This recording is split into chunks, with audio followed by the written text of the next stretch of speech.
तो बच्चों आज हम पढ़ने वाले हैं motion of charge particle in uniform magnetic field. Motion of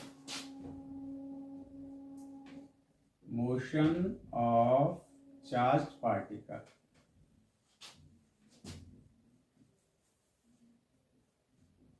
in uniform magnetic field.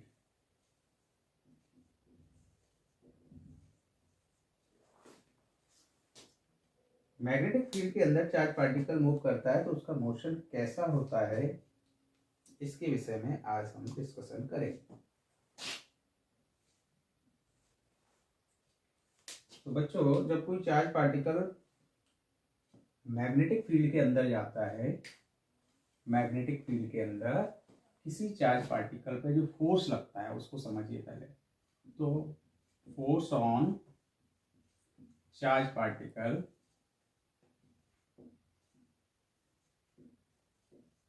In magnetic field.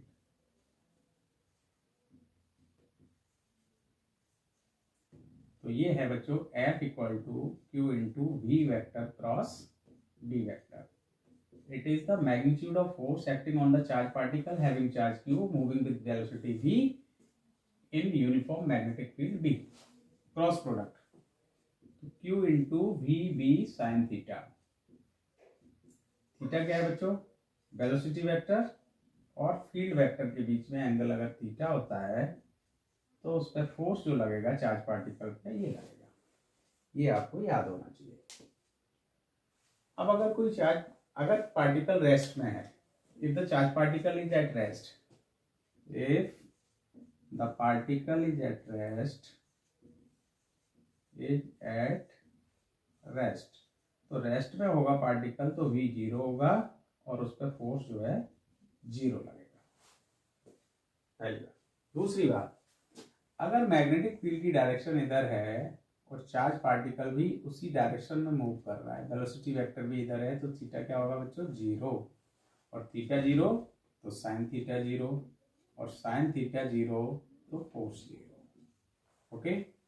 इसके अपोजिट अगर फील्ड इधर है, मैग्नेटिक फील्ड, और चार्ज पार्टिकल इस अपोजिट डायरेक्शन में मूव करता है तो थीटा 180 डिग्री होगा और साइन 180 की वैल्यू भी क्या होती है? जीरो होती है। मतलब साइन एन पाई जीरो होता है तो साइन 180 जीरो हो गया तो फोर्स भी जीरो हो गया। तो चार्ज पार्टिकल पे फोर्स किन तीन कंडीशंस में जीरो हो सकता है? रेस्ट में होगा तो जीरो, पैरेलल मूव कर रहा है तो जीरो, और एंटी पैरेलल मूव कर रहा है तो फोर्स जीरो लगेगा।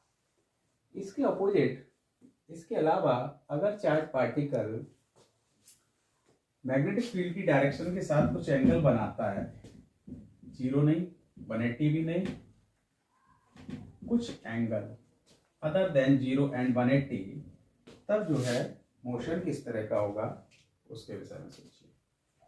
मान लीजिए किसी यूनिफॉर्म मैग्नेटिक फील्ड के अंदर, ये यूनिफॉर्म मैग्नेटिक फील्ड है इस डायरेक्शन में, और एक चार्ज पार्टिकल इस मैग्नेटिक फील्ड के अंदर, ये मान लिया हमने ओरिजिन। यहाँ जो है मैग्नेटिक फील्ड के अंदर ये चार्ज पार्टिकल किसी v वेलोसिटी से इसके अंदर एंटर करता है। इनिशियल वेलोसिटी इसकी v है। फील्ड के साथ जो एंगल बनाया है इसने थीटा बनाया। तो क्या होगा बच्चों? देखो यहाँ जो वेलोसिटी के दो कंपोनेंट होंगे, v cos theta along the direction of magnetic field and v sin theta along the direction of perpendicular to the magnetic field। ये दो डायरेक्शन होंगे। अब ये दो कंपोनेंट है, इसको हम पैरेलल कंपोनेंट ऑफ वेलोसिटी बोलेंगे, which is parallel to the direction of magnetic field, और इसको हम बोलेंगे perpendicular component of velocity, which is perpendicular to the direction of magnetic field. अब ये दोनों ही कंपोनेंट्स पे, ये जो पैरेलल कंपोनेंट ऑफ वेलोसिटी है, पैरेलल कंपोनेंट ऑफ वेलोसिटी, ये कंपोनेंट जीरो फोर्स एक्सपीरियंस करेगा, क्योंकि इस कंपोनेंट के साथ जो थीटा एंगल बन रहा है मैग्नेटिक फील्ड, और इस कंपोनेंट के साथ जो एंगल बन रहा है वो जीरो बन रहा है, इसलिए ये कंपोनेंट वेलोसिटी का ये कंपोनेंट जीरो फोर्स एक्सपीरियंस करेगा। तो force on the parallel component of velocity F parallel equals to zero. Now force on the perpendicular component of the velocity F perpendicular equals to Q into V B sine 90, क्योंकि ये 90 degree है angle, इस component के साथ field का जो angle बन रहा है वो 90 डिग्री है, इसलिए हमने थीटा यहाँ 90 ले लिया। और v ये परपेंडिकुलर कंपोनेंट लेंगे, तो ये जो फोर्स होगा वो q इंटू वी परपेंडिकुलर क्या है, v sine theta into b, sine 90 की वैल्यू है 1 होगी। तो ये फोर्स जो लगेगा इस पर q v B sine theta लगेगा, okay, on the perpendicular component of the velocity, इतना फोर्स एक्सपीरियंस करेगा। अब ये देखो बेटा, इस कंपोनेंट पे कोई फोर्स नहीं लग रहा है, तो ये चार्ज पार्टिकल फील्ड की डायरेक्शन में इसी वेलोसिटी के साथ आगे बढ़ेगा, क्योंकि ये इसको फॉरवर्ड डायरेक्शन में, इस डायरेक्शन में मूव करवाता है। दूसरा जो परपेंडिकुलर कंपोनेंट है वेलोसिटी का, उस पर जो फोर्स लग रहा है वो फोर्स की जो डायरेक्शन है हमेशा कैसी होती है, परपेंडिकुलर कंपोनेंट जो है इस पे जो फोर्स लगेगा वो किस डायरेक्शन में लगेगा, उसकी डायरेक्शन क्रॉस प्रोडक्ट, मतलब जो डायरेक्शन होती है फोर्स की वो वेलोसिटी वेक्टर और फील्ड वेक्टर के परपेंडिकुलर डायरेक्शन में होती है। तो F perpendicular equals to Q into V perpendicular into B. तो ये जो डायरेक्शन है, ये डायरेक्शन फोर्स की वेलोसिटी v परपेंडिकुलर और b के परपेंडिकुलर डायरेक्शन में, मतलब इधर अगर b है और इधर b है तो इसके भी परपेंडिकुलर डायरेक्शन में इस तरीके से ये इस पर फोर्स एक्ट करेगा v क्रॉस b की डायरेक्शन में, v परपेंडिकुलर क्रॉस b की डायरेक्शन में। तो ये जो है दोनों पे ही परपेंडिकुलर होगा। इसमें अगर हम क्रॉस प्रोडक्ट के जो एंगल निकालने वाले रूल्स अगर लगाते हैं, उससे हम इसकी डायरेक्शन फाइंड कर सकते हैं। अब परपेंडिकुलर डायरेक्शन में अगर कंटीन्यूअस परपेंडिकुलर डायरेक्शन में कोई फोर्स एक्ट करता है तो बॉडी सर्कुलर पाथ में मूव करने लगती है। तो ये जो फोर्स है, ये फोर्स इस पार्टिकल को सर्कुलर पाथ देने की कोशिश करेगा। F T will provide, will make particle to move in circular path. अब बच्चों ये सर्कुलर पाथ में भी मूव कर रहा है पार्टिकल और फॉरवर्ड डायरेक्शन में भी मूव कर रहा है।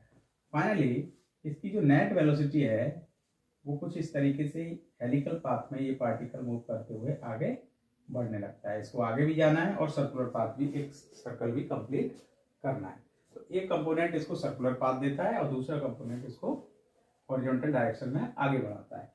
अब ये जो परपेंडिकुलर कंपोनेंट है ये सर्कुलर पाथ दे रहा है, तो इसका मतलब ये है कि ये सेंट्रीपिटल फोर्स प्रोवाइड कर रहा है।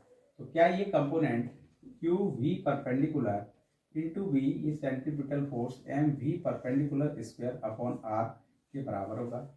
ये सेंट्रीपिटल फोर्स है, ये नेसेसरी सेंट्रीपिटल फोर्स है, वो ये मैग्नेटिक फोर्स प्रोवाइड करता है। एक भी कैंसिल आउट होगा, तो Q B equals to M we perpendicular divided by R. तो यहाँ से हम किस रेडियस में पार्टिकल मूव करेगा वो रेडियस फाइंड आउट कर सकते हैं। तो M we perpendicular divided by Q B, it will be the circular path. जिस सर्कुलर पाथ पे ये मूव करेगा उसकी radius R equal to M we perpendicular upon Q B के बराबर होगी। अगर पार्टिकल मैग्नेटिक फील्ड के अंदर थीटा 90 बनाता है, मीन्स अगर फील्ड इस तरीके से है और पार्टिकल एंटर किया इस तरीके से, तो v परपेंडिकुलर जो है v के बराबर होगा और जो रेडियस होगी वो r equals to m into V Q V के इक्वल होगी। ओके, जब ये परपेंडिकुलर कंपोनेंट, जब इनिशियल जो एंगल थीटा है वो 90 डिग्री होगा। When the particle enters into the magnetic field making an angle 90 degree with the direction of magnetic field, then radius will be this।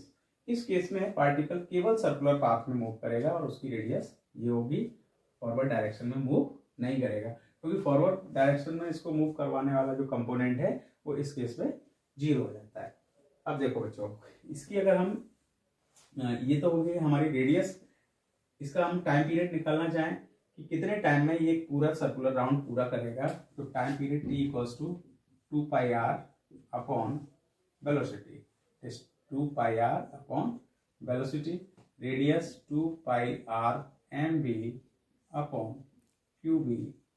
अगर परपेंडिकुलर के लिए लेते हैं तो v परपेंडिकुलर लगाइए यहाँ और v परपेंडिकुलर यहाँ पे। ओके, तो ये जो वेलोसिटी है, रेडियस की वैल्यू mv अपॉन qv, तो 2π डिवाइडेड बाय v परपेंडिकुलर, तो v perpendicular will cancel out, so time period equals to 2πm upon qv। तो it is the time period of moving particle. इतने time में ये particle एक round complete कर लेगा। एक राउंड कंप्लीट करने का टाइम होता है। फ्रीक्वेंसी क्या होगा बच्चों, इसका opposite, reciprocal of time period will be the frequency. So the frequency nu equal to 1 upon time period which is equals to qv upon 2πm। तो बच्चों ये देखो, ये जो टाइम पीरियड और जो फ्रीक्वेंसी है वो किसी एंगल पर डिपेंड नहीं करता है। ओके, अब अगर हम इसकी पिच निकालना चाहें तो पिच क्या होता है बच्चों, PITCH, पिच। पिच का मतलब होता है कि एक टी टाइम पीरियड में ये कितना फॉरवर्ड डायरेक्शन में मूव कर जाएगा, आगे बढ़ जाएगा, वो इसकी पिच होती है। तो pitch equal to v parallel into time period. तो v पैरेलल की वैल्यू v cos थीटा और टाइम पीरियड की वैल्यू आप यहाँ से 2πm अपॉन qv पुट करिए, तो ये इसकी पिच इस तरीके से हम कैलकुलेट कर सकते हैं। एक एग्जांपल से हम समझते हैं कि क्वेश्चन किस तरीके से आता है। मान लीजिए कोई यूनिफॉर्म इलेक्ट्रिक फील्ड है, ये एग्जांपल से समझिए। यूनिफॉर्म मैग्नेटिक फील्ड है। यूनिफॉर्म मैग्नेटिक फील्ड के अंदर एक अल्फा पार्टिकल और एक proton and alpha particle perpendicular direction में एंटर करते हैं। परपेंडिकुलर डायरेक्शन में एंटर करेंगे तो ये निश्चित है कि ये दोनों जो है सर्कुलर पाथ में मूव करेंगे। अब ये सर्कुलर पाथ में मूव करेंगे तो उनकी रेडियस ऑफ प्रोटॉन और रेडियस ऑफ अल्फा पार्टिकल, इसको हमें कंपेयर करना है। तो कंपेयर करने के लिए क्या बच्चों, फॉर्मूला टाइम पीरियड और रेडियस ये दोनों हम निकाल चुके हैं। तो रेडियस का फॉर्मूला क्या बनता था बच्चों, अभी हमने देखा, time period t equals to 2πm upon qv, ये आया था। रेडियस कैसे निकलेगी, रेडियस अभी हमने देखा टाइम पीरियड और रेडियस, तो velocity v equals to 2πr upon time period की वैल्यू पुट करिए। अगर ये सेम वेलोसिटी से अगर इसमें एंटर करते हैं, टाइम पीरियड ये होगा। और टाइम पीरियड का कंपैरिजन करना है तो क्या करना है बेटा, यहाँ दोनों पे अल्फा पार्टिकल पे जो चार्ज होता है 2e होता है, प्रोटॉन पे चार्ज e होता है, और मास अल्फा पार्टिकल का 4m होता है और प्रोटॉन का मास स्मॉल m होता है। ओके, मैग्नेटिक फील्ड दोनों में सेम है, तो टाइम पीरियड कंपेयर कैसे करेंगे, तो time period is directly proportional to m upon q। तो t of alpha upon t of proton equal to mass of alpha upon charge on alpha into mass of proton into charge on proton. ये जो ratio होगा वो हम ये सारी values निकाल के फाइंड कर सकते हैं। नेक्स्ट, अगर हम रेडियस की बात करें तो mv upon qv, radius r equal to mv upon qv। दोनों पार्टिकल्स की जो वेलोसिटी है वो सेम है, मास डिफरेंट है, चार्ज डिफरेंट है, तो m upon q, velocities are same, तो radius r proportional to m upon q। This is also, so radius of alpha upon radius of proton will equal to mass of alpha upon charge on alpha into mass of proton into charge on proton। इस तरीके से बच्चों ये formula use करके हम radius and time period को compare कर सकते हैं। इस तरह के क्वेश्चन प्रोबेबली आते हैं, proton, alpha positron, alpha deuterium etcetera. तो इस तरीके से बच्चों हमने देखा यूनिफॉर्म मैग्नेटिक फील्ड के अंदर कोई चार्ज पार्टिकल जब मूव करता है तो उसका time period, radius, pitch, frequency क्या होती है।